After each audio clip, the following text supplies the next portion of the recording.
algunas voces están hablando de que más allá de la crisis sanitaria y la crisis económica, hay una tercera crisis que está siendo ignorada e invisibilizada. Nos referimos a la crisis emocional y de valores. El despliegue de recursos para las dos primeras crisis ha sido y está siendo titánico, pero en cambio estamos privando a muchas personas, quizás a demasiadas, de un derecho fundamental, que es el de morir acompañados y reconfortados por los seres queridos, es decir, el derecho a una muerte digna. A su vez, estamos privando a estos familiares y allegados del derecho de poder acompañar a sus seres queridos y facilitar y aliviar el sufrimiento emocional. Sin duda, esta tercera crisis supone una hipoteca moral y una hipoteca de salud mental que deberemos resolver a medio y largo plazo y que afectará a diferentes niveles como el socioeconómico y el sanitario, pero sobre todo el nivel personal y familiar. Estas voces críticas lo que plantean es que debemos trascender la lógica centrada exclusivamente en la curva de contagios y en la economía. Y en este sentido hay algunos hospitales que ya se han hecho eco de estas voces y están tomando decisiones para encontrar soluciones técnicas y movilizar recursos que permitan a las personas acompañar a sus seres queridos moribundos en condiciones de seguridad. Para hablar de este tema, el tema del duelo, contamos hoy con Alba Pérez, es doctora en psicología, es profesora de psicología en la UOC y tiene una gran experiencia en la terapia de duelo y en la psicología de emergencias. De hecho, a raíz de esta eclosión de la pandemia, ella está colaborando de forma muy activa con el sistema de emergencias médicas, por lo que tiene el termómetro social de aquellos más afectados por la situación. Alba, muchas gracias por aceptar la invitación y por dedicarnos el tiempo para conversar. Bueno, quería hacerte una serie de preguntas. La primera es, nosotros ya sabemos que el proceso de duelo pues acostumbra a ser una experiencia difícil, ¿no? Y parece claro que para aquellas personas que han sufrido una pérdida durante el COVID-19 pueda ser una experiencia pues más compleja. No sé si podrías indicarnos qué dificultades específicas se están encontrando estas personas. Yo creo que deberíamos de diferenciar un poco entre dificultades que se encuentran antes de que se lleve a cabo la pérdida, ¿no? Y posiblemente después de esta pérdida, porque en los dos momentos hay dificultades que se encuentran. Antes, pues por ejemplo, está la información, ¿no? Del diagnóstico de las complicaciones. Entonces, a muchos de ellos pues tienen pensamientos del tipo esto se podía haber evitado, teníamos que haberlo prevenido de alguna otra manera, y en algunos momentos parece como que esos pensamientos más intrusivos como que les generan un mayor malestar, ¿no? También cuando se produce, por ejemplo, la separación, de que a lo mejor tienen que ingresar a la persona que está enferma, ¿no? Y entonces ya no pueden seguir cuidándola y no pueden, pues esa separación se lleva muy mal.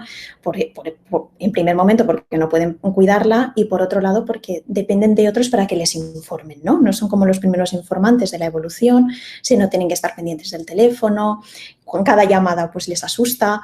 Entonces, esto también genera complicaciones en cómo llevarlo. También tampoco pueden verlo, ¿no? Entonces, tarde se ha empezado a establecer mecanismos para que puedan verse, ¿no? Con la persona que está enferma. Por lo tanto, a veces el peligro de la imaginación, ¿no? De pensar estará muy mal o estará muy solo o estará sufriendo mucho, ¿no? El dejar volar un poco la imaginación de cada uno y pocas veces ayuda el dejar volar esa imaginación, ¿no? Claro, después, pues el haber temido el no poder cuidarles, en el último momento no haber podido estar, si es así, que no han podido estar presentes, no se han podido despedir, no han podido resolver cuestiones pendientes si es que había cuestiones pendientes. Y de alguna manera la separación, ¿no? El no poder estar, no tener estos ritos pues, de despedida y demás, también complica el aceptar la realidad de la pérdida, ¿no? Entonces también facilita la confusión, la incredulidad, esto no ha ocurrido, no está pasando, es un mal sueño, ¿no? Y todavía dificulta más los periodos como de conexión con esta pérdida. Entonces yo diría que hay dos factores que son muy importantes. Uno, el apoyo social, ¿no? El periodo de confinamiento también nos dificulta este apoyo social, que es la fuente máxima que tenemos para recuperarnos y iniciar el proceso de duelo, ¿no? No solo no nos podemos ver, sino que si nos vemos no nos podemos tocar, ¿no? Y no nos podemos abrazar y esto dificulta mucho. Pero por otro lado también el no poder acompañar. Poder acompañar siempre facilita iniciar el proceso de duelo, ¿no? Permite eso, resolver cuestiones y hacernos un poquito a la idea, también nosotros, y incluso poder facilitar también al que se está marchando, ¿no? Y yo creo que esos dos factores son los que más están dificultando a día de hoy, porque son dos factores que son protectores. Entonces, al ser dos factores protectores que se ven de alguna manera limitados, pues conllevan mayor riesgo. Claro, sí, entiendo. Y entonces, digamos que a nivel psicológico, ¿cómo está afectando o puede afectar a las personas el hecho de no poder, pues eso, realizar los rituales habituales antes y después, ¿no? ¿Cómo puede estar esto afectando o puede afectar en un futuro? Yo creo que un factor es este, ¿no? La mayor incredulidad, el pensar esto no está ocurriendo, incluso a veces facilitado por el contexto, ¿no? Porque de alguna manera es como que todo se pone como un poco en pausa o en stand-by, ¿no? Es como te despedirás después, la ceremonia se podrá llevar a cabo después, ¿no? Pero tampoco nos ayuda a conectar con el aquí y el ahora y con lo que realmente está pasando. Entonces, esa es una dificultad. La otra, yo creo, es que también hay mayor inestabilidad, mayor disregulación a nivel emocional, ¿no? Porque el proceso de duelo conlleva una gran variedad de emociones en un proceso normal de duelo, ¿no? Ya las conlleva.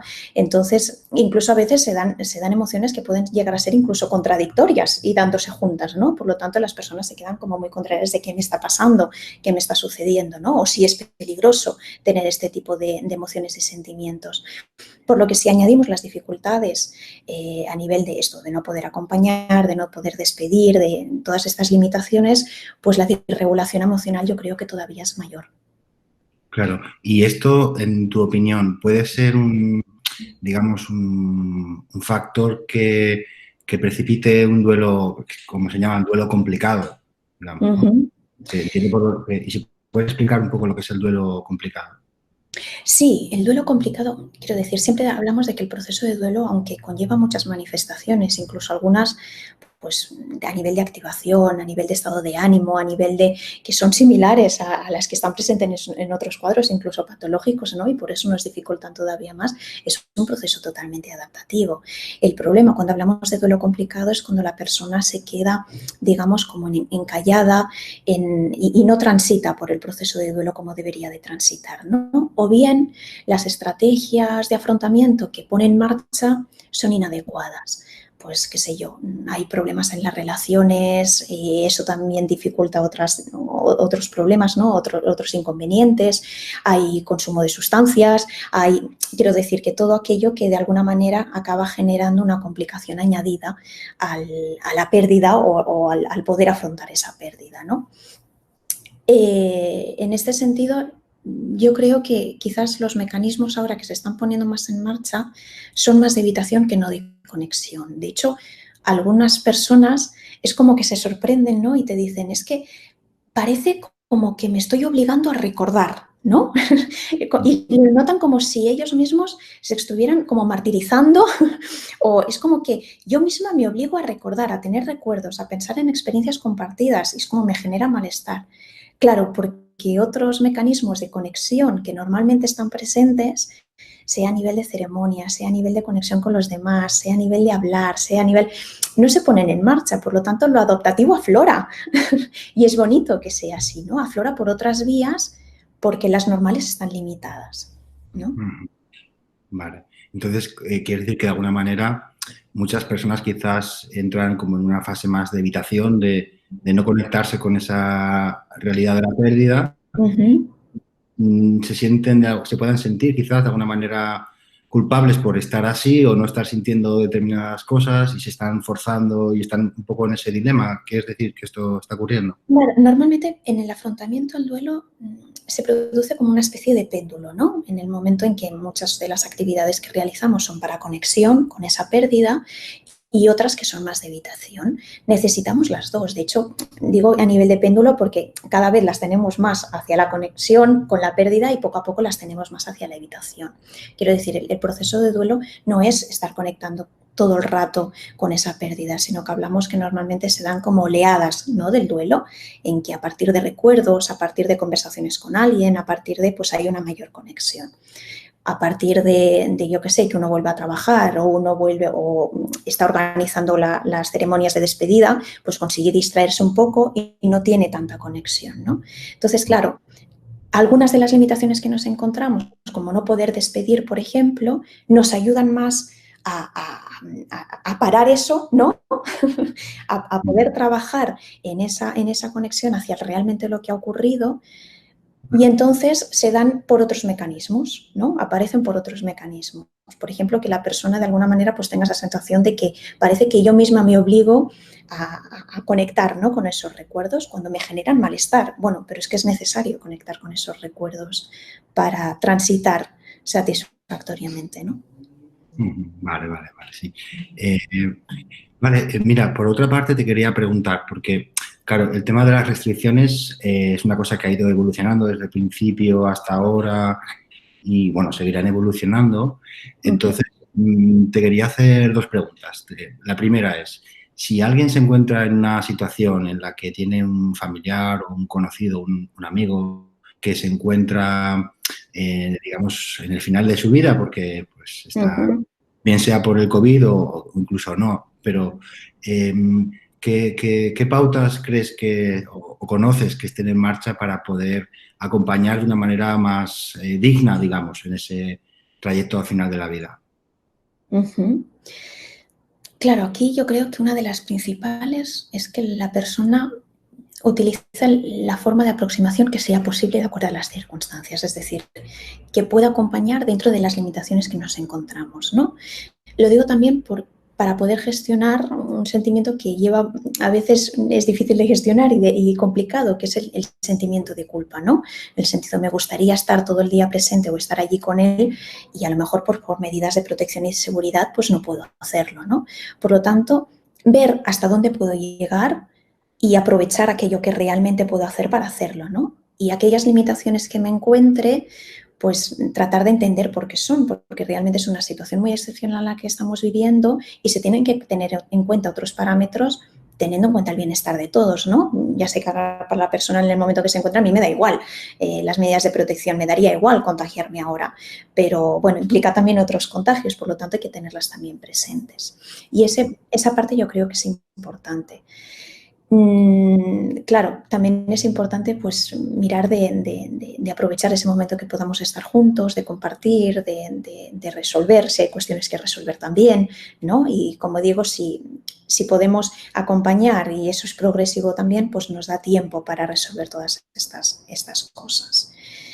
Pero también es importante que se cuiden, quiero decir, uno para seguir cuidando tiene que cuidarse y ese es un factor que es importante y que muchas veces olvidamos, ¿no? Por lo tanto, consejos para ellos, por ejemplo, que se centren en el día a día. Esta es una recomendación muy básica que estamos dando. Pensar hoy, 21 de mayo, qué tengo que afrontar, ¿no? ¿Qué es lo que tengo que hacer? Y mañana ya veremos, y la semana que viene ya veremos, porque como tampoco sabemos qué pasará la semana que viene, es importante centrarse en el aquí y en el ahora. Ver qué exigencias tengo por delante para hoy y para mañana ya veremos en qué otra situación me encuentro, ¿no? Y utilizar, pues, lo de siempre, rutinas de autocuidado, tiempo libre, distracciones, rutinas de alimentación y sueño, higiene, todas estas cosas.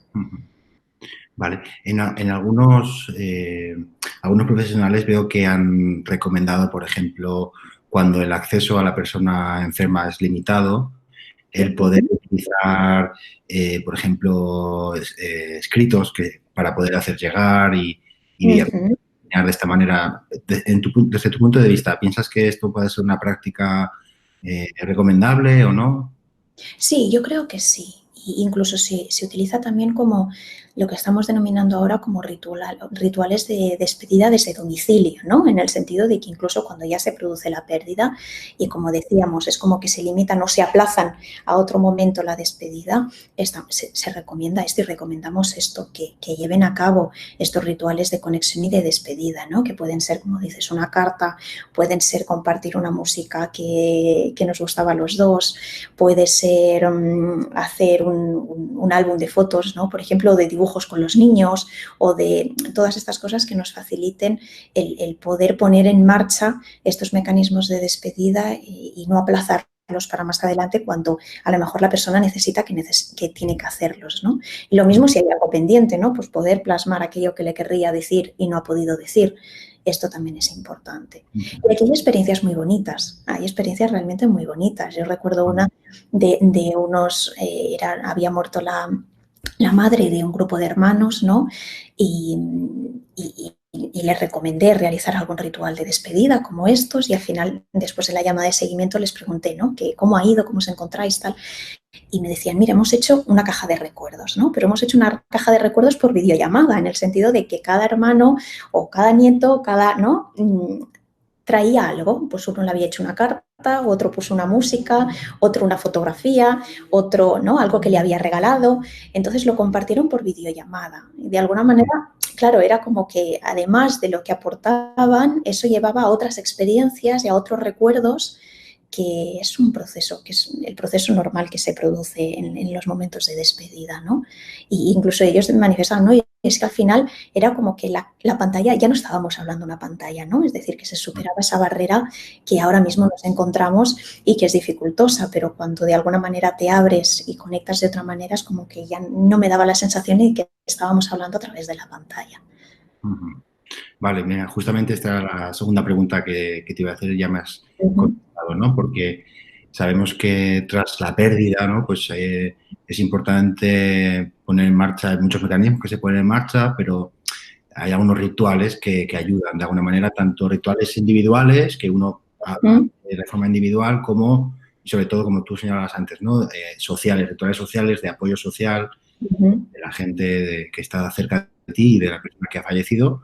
Y te iba a preguntar justamente por eso, si conoces alguna experiencia de cómo hacer rituales sociales virtuales, ¿no? Como esta que me estás... No sé si tienes algún otro ejemplo que conozcas a partir de la experiencia que estás teniendo y puedas compartir.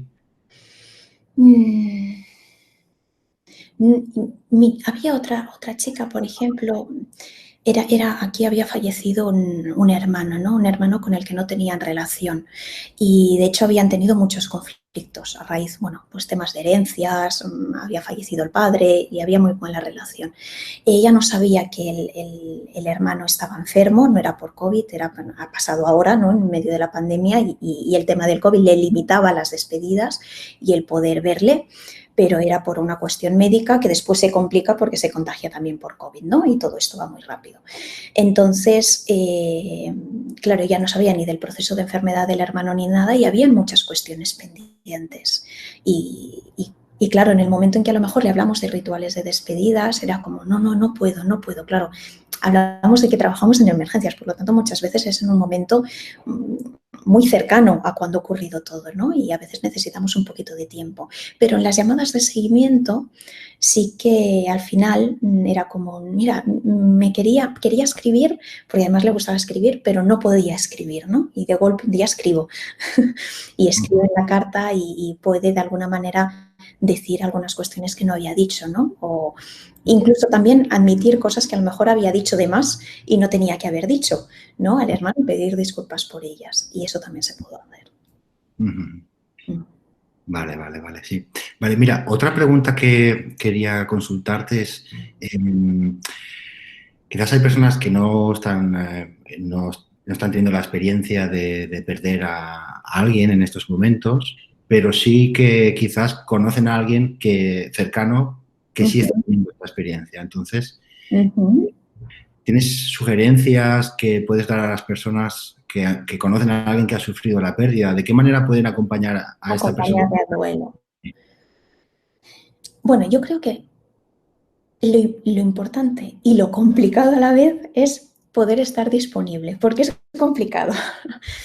Porque estar disponible quiere decir estar, pero no ir más allá, es decir, no invadir, ¿no?, al otro, no. Entonces, es un equilibrio difícil, pero sí que es importante estar o dejar claro que se está. Lo digo en la idea de como de compromiso, ¿no? Comprometerte con el otro de que no estás solo y de que te tiene para cualquier cosa, ¿no?, que pueda necesitar. Y eso alivia a nivel de sentimientos de soledad. Sabemos que ante las personas que pueden sentirse solas de acuerdo a una experiencia o un acontecimiento crítico que han vivido, la soledad es una de las primeras manifestaciones. Y esto lo afrontamos, o la mejor manera de afrontarlo es con compromiso por parte del otro, ¿no? Como cuando nos llama alguien y decir, no te preocupes, que estaré contigo hasta que lleguen, ¿no? Es de alguna manera acoger, ¿no? Acoger y acompañar. Entonces, yo creo que se trata un poco de esto, de estar disponible, acoger y acompañar. ¿Cómo se acoge y se acompaña? Pues intentando validar también la experiencia del otro, ¿no? Porque a veces también se utilizan ciertas palabras que tienen que ver más con calmar mi ansiedad o mi angustia ante el sufrimiento del otro que no con el sufrimiento directamente del otro, ¿no? Pues, y hay gente que luego lo tiene muy marcado, ¿no? Fíjate que me dijeron que tenía suerte que todavía tenía mis hijos cuando acababa de fallecer mi marido, ¿no? Pues no me solucionaba ni me consolaba demasiado el que me dijeran esto. O date tiempo, que el tiempo lo soluciona todo. Ahora mismo no quiero tiempo, ¿no? Quiero estar con la persona con la que ya no podré estar. Entonces, en esto sí que es verdad que tenemos como muy poquita educación hacia la muerte, ¿no? En el sentido más general y más global, lo digo. Nos preparamos para muchísimas cosas en nuestra vida. Algunas de ellas a lo mejor pasan, pero a lo mejor no pasan y nos hemos preparado por si llegaran a suceder. Y en cambio, para algo que seguro que va a suceder, que es nuestra muerte o la de alguien allegado, nos preparamos muy poco para eso y es algo que seguro que vamos a tener que afrontar. Y a veces es complicado y nosotros mismos llegamos a decir algunas cosas que no deberíamos de haber dicho, ¿no? Y es difícil poder gestionarlo. Yo diría eso, normalizar las sensaciones que tiene el otro, ofrecer muestras de sintonía, de que lo comprendemos, de que es evidente que la vida le ha dado un revés y que es normal que se sienta así, porque es que eso es así. Estar disponibles, estar cerca de ellos, tomar decisiones a lo mejor si podemos descargar al otro, pero ya digo, buscando ese equilibrio de no hacer más allá de lo que deberíamos de hacer y a lo mejor estar presentes de otros también, ¿no? Porque es una manera de cuidar también a la persona que está en duelo, pues descargarle de alguna responsabilidad o estar pendiente de otras personas que están también en duelo, como pueden ser hijos, personas mayores, ¿no?, que son a veces un poco los dolientes olvidados y prestar un poquito de atención de eso para ayudar también a todo el entorno. Vale, muy bien. Y por otra parte, hemos estado hablando mucho de pérdidas de amigos o familiares, ¿no? Uh-huh. También quería aprovechar un poco el tiempo que nos das para preguntarte si crees que puede haber otras pérdidas significativas que estamos afrontando o que nos va a tocar afrontar en un futuro como consecuencia de esta situación que estamos viviendo. Sí, yo creo que desde que nos empezamos con un tema de confinamiento tuvimos que afrontar algunas pérdidas o al menos limitaciones importantes, ¿no? Yo creo que sí, desde las más básicas, ¿no? Todos en las primeras semanas o después de las primeras semanas decíamos, caray, cuestiones que pensábamos que solamente dependían de nosotros, ¿no? De decidir si voy o no voy o de si lo hago o no lo hago y ahora no dependen de si lo quiero hacer o no lo quiero hacer, ¿no? Me refiero a poder salir a hacer un poco de ejercicio, tomar el sol, a ir a tu restaurante favorito, a tomarte una cerveza con unos colegas en una terraza, ¿no? Por lo tanto, sí que hay algunas limitaciones que evidentemente nos hemos tenido que amoldar a ellas. Más, es posible que haya más. Hay gente que ha llevado muy mal toda la limitación y lo ha vivido como una pérdida también a nivel de pérdida de libertades, ¿no? Y lo ha interpretado así, como que me están limitando mis libertades y mis derechos individuales, ¿no? Entonces, bueno, eso también genera conflictos y genera tener que aceptar y amoldar cosas, ¿no? Por lo tanto, requiere movimientos. Luego habrán otras, evidentemente. ¿Qué afectación puede haber a nivel de economía y cómo se resiente? Pues a lo mejor también nos genera otras pérdidas o otras dificultades añadidas, ¿no? Pero yo creo que ha sido un periodo en el que hemos fortalecido muchísimo nuestra capacidad de adaptación y de flexibilidad. Eso yo creo que es algo que tenemos que recordarnos, ¿no? Porque hemos realizado muchos esfuerzos, tenemos que recordarlos para cuando hay el desconfinamiento, ¿no? De que no haya sido en vano, y tener en cuenta de alguna manera qué me aporta a mí también todo eso, ¿no? No solamente lo que pueda llegar a perder, sino también lo que de alguna manera puedo llegar a, no sé si ganar, quizás sí, ¿no? Ganar a nivel de experiencias, ganar a nivel de aficiones que he aprendido a hacer, pero algo tiene que revertir en mí también, ¿no? Claro, este tema que comentas es muy interesante porque sabemos que en duelo una de las posibles experiencias a largo plazo puede ser el crecimiento también, ¿no? Como de resolución, Claro. que no que se tenga que dar, seguro, pero que puede venir de esto, ¿no? Sí, sí. Tiene algo con Claro, relación. lo que viene como una pérdida y como que todo es negativo, ¿no? Al final, cuando lo pasas por el proceso, lo superas y miras un poco atrás, dices, caray, he salido fortalecido de todo esto, ¿no? He desarrollado otras habilidades, soy más paciente, soy más tolerante, soy más respetuoso, lo que quieras. O he resuelto algunos conflictos que tenía, ¿no? Por la situación en la que estaba o lo que fuera. Por lo tanto, y es importante. Después, yo creo que siempre que realizamos un esfuerzo y cuanto más psicológico, más emocional es, con mayor implicación en lo psicológico o en lo emocional, más importante es intentar sacar algo de ese esfuerzo. Vale. Oye, por último, te quería preguntar si tenemos personas en nuestra comunidad WOC que estén pues, sufriendo algún tipo de pérdida de personas o de situaciones o incluso cercanos que estén en esa situación, ¿cómo crees que pueden apoyarse en los psicólogos para afrontar esta situación? A ver, es raro que lo diga esto una psicóloga, ¿eh? Pero yo creo que ante la pérdida lo mejor es el apoyo social. Quiero decir, no hace falta una atención psicológica. Lo que es importante y lo que sabemos que funciona para superar una pérdida o lo que mejor funciona en un primer nivel es el apoyo y el acompañamiento por nuestro entorno habitual. Ese es el mejor remedio, la mejor intervención ante un duelo. Eso es innegable, ¿de acuerdo? Sí que es cierto que ante determinados factores de riesgo, ante limitaciones también en este apoyo social, ante otras situaciones que agravan los problemas o que pueden dificultarlo, ¿no? Pues a lo mejor se requiere atención psicológica. En estos momentos, yo diría que ya se están dando dos tipos de intervenciones psicológicas. Una que se ya da desde hace tiempo, que es la más vinculada a psicología de emergencias, ¿no?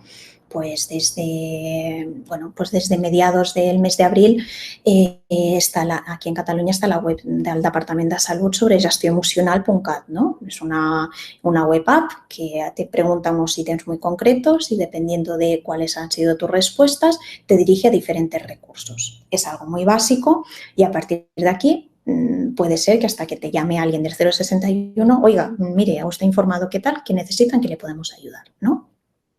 A recursos de entidades concretas o incluso a servicios de ayuda psicosocial en hospitales, ¿no? Es decir, que todo esto sí que se ha puesto en marcha bastante rápido y debemos de saber también y de valorar que haya sido así, ¿no? Pero otro tipo de intervención, quizás más a largo plazo y más no sería en un momento concreto, ¿no? Como sería la anterior, sino que sería más a nivel de terapia y cuestiones de psicoterapia ya se están poniendo en marcha, ¿no? También, para que él lo pueda necesitar. Vale. Pues muchas gracias, Salva, por tu tiempo y por tus reflexiones. Y nada, estamos en contacto. Muchas gracias a ti. Que vaya muy bien.